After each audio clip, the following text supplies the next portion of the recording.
السلام علیکم ورحمۃ اللہ وبرکاتہ۔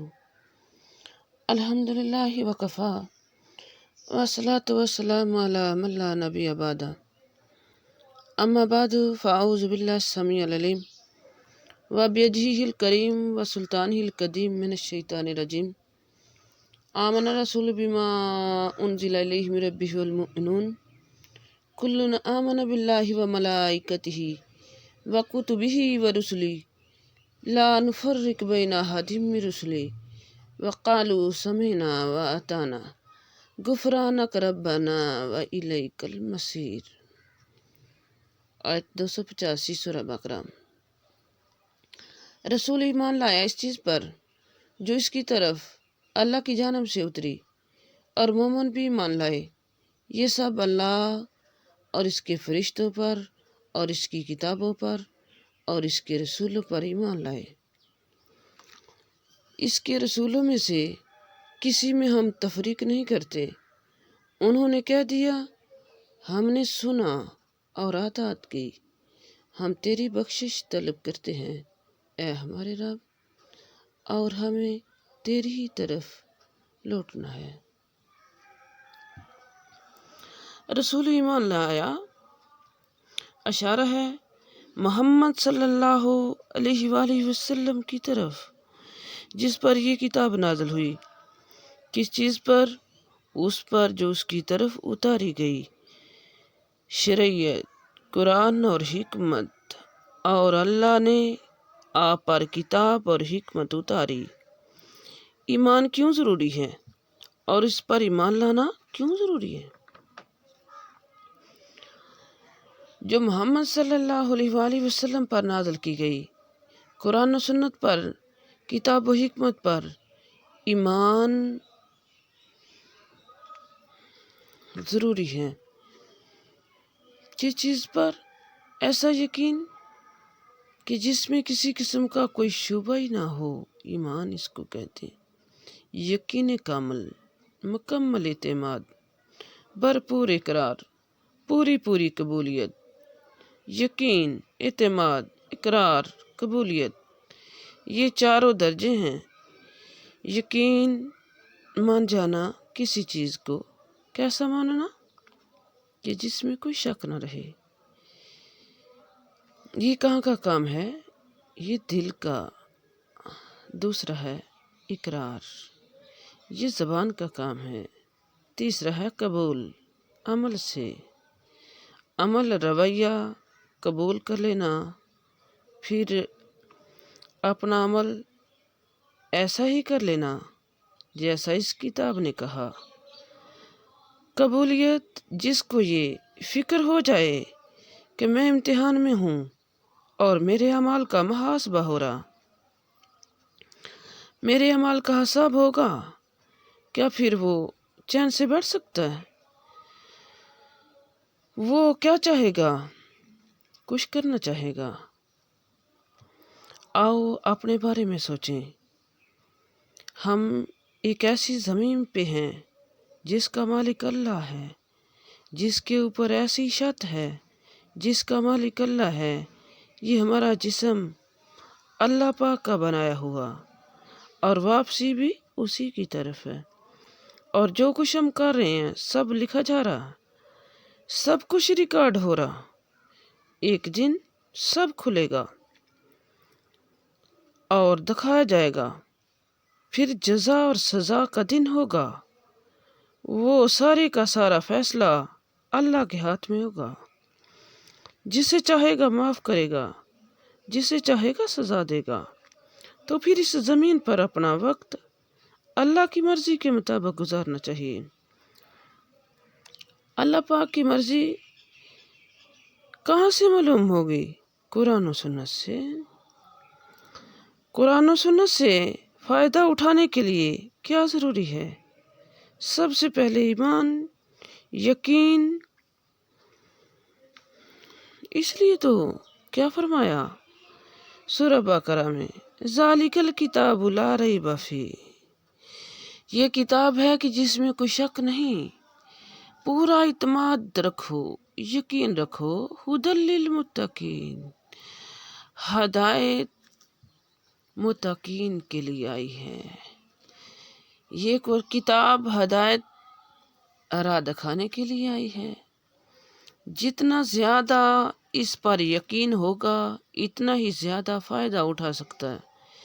یقین کی قوت بہت بڑی قوت ہے۔ ہمارے حالات کی زباں دلوں کے عمل کی درستگی کی بنیاد عمل پر ہے، اللہ پر اعتماد پر ہے۔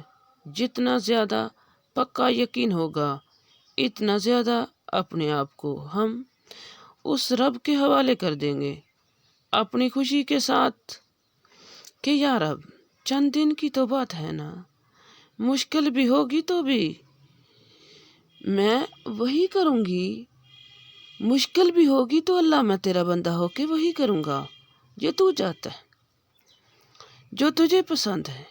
اس لیے بات ایمان پر آ گئی۔ آمن الرسول بما انزل، ایمان لائے رسول اس پر جو اس کی طرف اتاری گئی، اس کے رب کی طرف سے۔ رب کون ہوتا ہے؟ خالق و مالک، مدبر، جس نے اس کو پیدا کیا۔ رسول خالق نہیں ہوتا، جو اس کا مالک رازق سب کچھ عطا کر رہا ہے، جو اس کی طرف وہی بھیج رہا ہے۔ رسول اس پر ایمان لایا اور وہ صرف رسول ہیں۔ والمومنون، اور سارے کے سارے مومن ایمان رکھتے ہیں اس بات پر۔ کیوں؟ اس لیے کہ کوئی شخص مومن کہلا ہی نہیں سکتا جب تک کہ وہ اس چیز کو نہ مانے جو رسول کی طرف بھیجی گئی۔ میری سمجھ میں آتا ہے یا نہیں آتا، میں اس کو سچا مانتا ہوں، کیونکہ یہ اس کی طرف سے جس نے یہ دنیا بنائی۔ اگر اس کی بنائی ہوئی چیز میں کوئی خلل نہیں تو اس کتاب میں بھی کوئی خلل نہیں ہو سکتا۔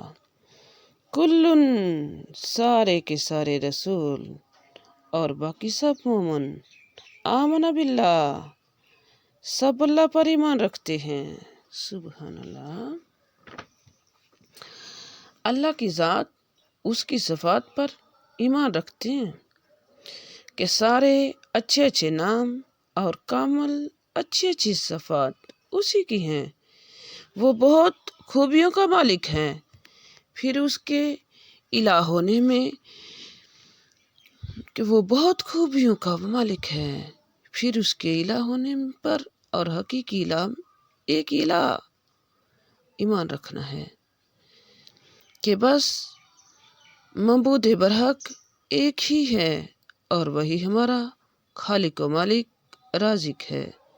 یعنی ان چار چیزوں کو ماننا ایمان لانے کا تقاضا۔ کون سی چار چیزیں؟ اللہ کی ذات کو ماننا، اس کی صفات کو ماننا، اس کو ایک معبود ماننا اور اسی کو رب ماننا۔ یہ بنیادی چیزیں ہمیں اپنا جائزہ لینا چاہیے سب کو۔ کیا ہم اسے مانتے ہیں؟ کیونکہ مومن تو ہے ہی وہ جو اللہ کو مانے اور اس کے فرشتوں پر ایمان لائے، اور فرشتے غیبی مخلوق ہیں، نور سے بنے ہوئے ہیں۔ ہم ان کے بارے میں صرف اتنا ہی مانتے ہیں جتنا اللہ نے اپنی کتاب میں یا محمد صلی اللہ علیہ وآلہ وسلم نے اپنی حدیث میں بتا دیا۔ یقیناً ہم ان فرشتوں کو بھی مانتے ہیں جن کے نام ہمیں معلوم ہیں اور جن کے نام معلوم نہیں، کیونکہ سورہ بقرہ کے آغاز میں اللہ پاک نے فرمایا والذین یؤمنون بالغیب، اس کے بغیر ایمان مکمل نہیں ہوتا۔ وکتبی ورسلی، اور اس کی کتابوں کو بھی مانتے ہیں۔ کچھ کتابیں جو ہمیں معلوم ہیں، کون کون سی؟ تورات، زبور، انجیل، اور کچھ کتابیں ایسی ہیں جن کو ہم نہیں جانتے، ان کے نام کا بھی نہیں پتہ، کس پیغمبر پر اتری ہیں یہ بھی نہیں پتہ، لیکن ہم سب کتابوں کو مانتے ہیں۔ کتبی جتنی کتابیں ہیں، جتنی بھی کتابیں بھیجی اللہ نے وقتاً فوقتاً اپنے انبیاء کی طرف لوگوں کی ہدایت کے لیے، اس میں تعلیمات تھیں، یہ اس کے احکامات ورسولی اور اس کے رسولوں کو مانتے ہیں۔ کچھ رسول ایسے ہیں جن کے نام ہمیں معلوم ہیں، کچھ ایسے ہیں جن کے نام ہمیں معلوم نہیں۔ قرآن پاک میں اللہ پاک فرماتے ہیں، البتہ کہ آپ سے پہلے ہم نے بہت سے رسول بھیجے، ان میں سے کچھ ایسے ہیں جن کا ہم نے ذکر کر دیا۔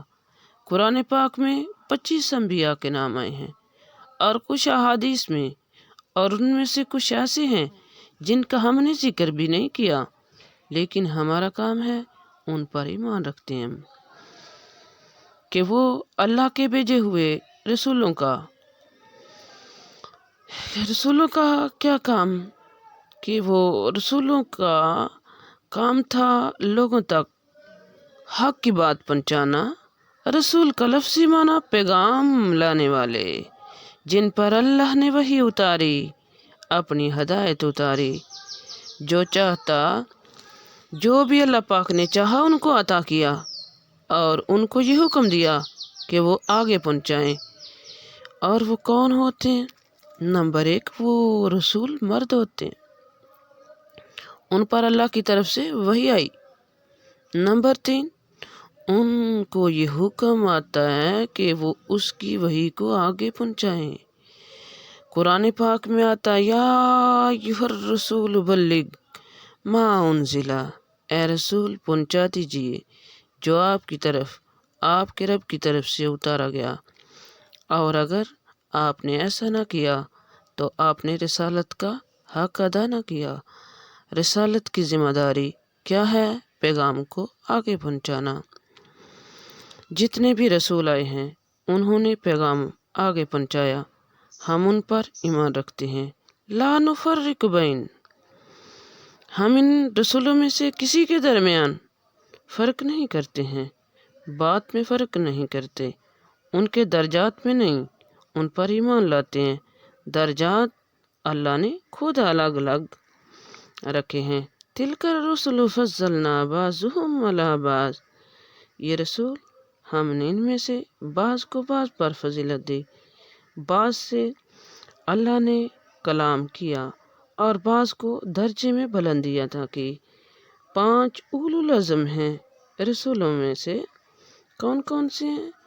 محمد صلی اللہ علیہ وآلہ وسلم، ابراہیم علیہ السلام، موسیٰ علیہ السلام، نوح علیہ السلام اور عیسیٰ علیہ السلام، یہ ان کے درجے ہیں۔ اس طرح سب سے اعلیٰ افضل رسول محمد رسول اللہ صلی اللہ علیہ وآلہ وسلم، پھر ابراہیم علیہ السلام، پھر موسیٰ علیہ السلام۔ لا نفرق، ہم اس کے رسولوں میں سے کسی قسم کی تفریق نہیں کرتے، یعنی سب رسولوں پر ایمان رکھتے ہیں۔ وقالو، اور وہ سب کہتے ہیں، کون؟ رسول اور مومن، سمعنا، ہم نے سن لیا، ہم نے اطاعت کی۔ مومن کون ہوتا ہے؟ جو اطاعت کرتا ہے، یعنی فرما برداری، بات ماننا، یہ فرما برداری کا حصہ ہے۔ اس لیے قرآن پاک میں آتا ہے، ان الذین آمنوا وعملوا الصالحات، کہ وہ لوگ جو ایمان لائے اور انہوں نے اچھے اچھے کام بھی کیے، یہ ایمان والوں کی شان ہے۔ ایمان لانے کے بعد جو پہلا کام کرنا ہے وہ کیا ہے؟ سیکھنا، جاننا، علم سیکھنا، اور علم سیکھنے کے لیے استاد چاہیے، اور پھر غور سے سننے کی ضرورت ہے۔ جب سنتے ہیں تو سمعنا کہنا، اگر کوئی سنے ہی نہ تو سمعنا کیسے کہے گا؟ جو بھی سنے گا وہی کہے گا اطعنا، جو سنے گا نہیں وہ اطعنا کیسے کہے گا کہ ہم نے اطاعت کی؟ وہ کیسے بولے گا؟ مومنوں کی شان ہے سمینا و آتانا، مومن لوگ اللہ کا قرآن سنتے بھی ہیں اور پھر ماننے کی اطاعت کرنے کا اقرار بھی کرتے ہیں۔ بعض اوقات اطاعت کی کوشش میں بھول چوک بھی ہو جاتی ہے، تو اللہ پاک نے اپنی رحمت سے ہمیں خود ہی سکھا دیا، غفرانک، تیری بخشش۔ اللہ ہم سوال کرتے ہیں تیری بخشش کا، ہمیں ڈھانپ لے، ہمارے عیب چھپا لے، ہماری کوتاہیوں سے درگزر فرما۔ غفرانک، یہ کیوں نہیں کہا اللہم اغفر لنا، ربنا اغفر لنا؟ فعل کے بجائے جب مصدر کا استعمال ہوتا ہے تو معنی میں اور شدت آ جاتی ہے۔ مثلا کوئی کسی سے کہے میرے لیے پانی لائیں، میں تجھ سے پانی کا سوال کرتا ہوں، اور دوسرے پانی پانی، فرق ہے نا؟ جملے کی جگہ جب لفظ کافی ہو تو لمبی باتوں کی نسبت مختصر زیادہ فائدہ ہوتا ہے، زیادہ بہتر ہوتا ہے۔ غفرانک کتنا بھر کے منہ سے نکلتا ہے، غفرانک، تیری بخشش، کیونکہ جب گناہوں کی بیس میں بندہ دبا ہوتا ہے تو کتنا بوجھل ہوتا ہے، جتنا زیادہ شرمندہ ہوتا نا اتنے ہی کم لفظ بولتا ہے۔ جب ہم سنجیدہ ہوتے ہیں، بخشش مانگتے ہیں، تو پھر کیا کہتے ہیں؟ معاف کر دے، تیری بخشش۔ ہر انسان کو بخشش کی ضرورت ہے۔ یہاں رسول بھی کہہ رہے ہیں اور ایمان والے بھی کہہ رہے ہیں۔ رسول اللہ صلی اللہ علیہ وآلہ وسلم پر پوری سورت اتری، اذا جاء نصر اللہ والفتح ورأیت الناس يدخلون فی دین اللہ افواجا فسبح بحمد ربک واستغفر انہ کان توابا۔ جب یہ صورت نازل ہوئی تو آپ کثرت سے استغفار کیا کرتے تھے، حالانکہ آپ معصوم تھے، آپ کے کوئی گناہ نہیں تھے، لیکن اس کے باوجود آپ استغفار کرتے ہیں۔ یہ نہیں سوچا کہ میں نے تو گناہ کیا ہی نہیں، تو میں کس بات کی استغفار کروں، میری کیا غلطی؟ ہم غلطی مانتے ہیں، اے اللہ تو معاف کر دے۔ کیوں؟ قرآن مجید میں آتا ہے وَمَن يَغْفِرُ الذُّنُوبَ إِلَّا اللَّهُ، اللہ کے سوا کون ہے جو گناہ معاف کر سکتا ہے؟ کوئی کر ہی نہیں سکتا جب تک وہ معاف نہ کرے۔ ربنا، اے ہمارے رب، اے وہ جس نے ہمیں پیدا کیا، اے وہ جو ہمیں کھلاتا ہے، اے وہ جو ہمیں پلاتا ہے، جو ہماری ساری ضروریات کا خیال رکھتا ہے، تیری ہی طرف لوٹنا ہے۔ بنی اسرائیل کا وہ شخص جو ڈر کی وجہ سے کہہ گیا تھا مجھے جلا کے راکھ کر کے 3 حصے کرنا، ایک کو ہوا میں اڑا دینا، ایک کو مٹی میں دبا دینا اور ایک کو پانی میں بہا دینا۔ اور دیکھیں جس کو اپنی غلطی نظر نہیں آتی وہ نہیں بخشا جاتا، وہ تو بس اپنی پاکیزگی کے دعوے کرتا رہتا ہے۔ وَإِلَيْكَ الْمَصِيرُ، یہ کہنا تو بہت آسان ہے، لیکن واپسی کے سفر کو یاد کریں کہ کوئی ہمارا آیا واپس، وہ واپس آیا ہو، جو چلا گیا وہ واپس نہیں آیا، تو اس وقت کو یاد کریں، جدائی کا وقت، کسی عزیز کی موت کا وقت اور رخصتی کا وقت دیکھ لیں۔ عام طور پر لڑکیوں کی شادی کا وقت حالانکہ خوشی کا وقت ہوتا ہے، لیکن رخصتی کا وقت، جدائی کا لفظ، چیز یہ کیسی ہے جو انسان کو ہلا کے رکھ دیتی ہے۔ ہم کتنے غافل ہیں، ہمیں بھولی ہوئی واپسی ہوئے، اللہ معاف فرما۔ لیکن مانا تو ہے نا کہ پلٹنا ہے، جب پلٹنا ہے ایک دن، تو کس طرح پلٹنا ہے؟ اللہ پاک فرما رہے ہیں یا ایھا الانسان،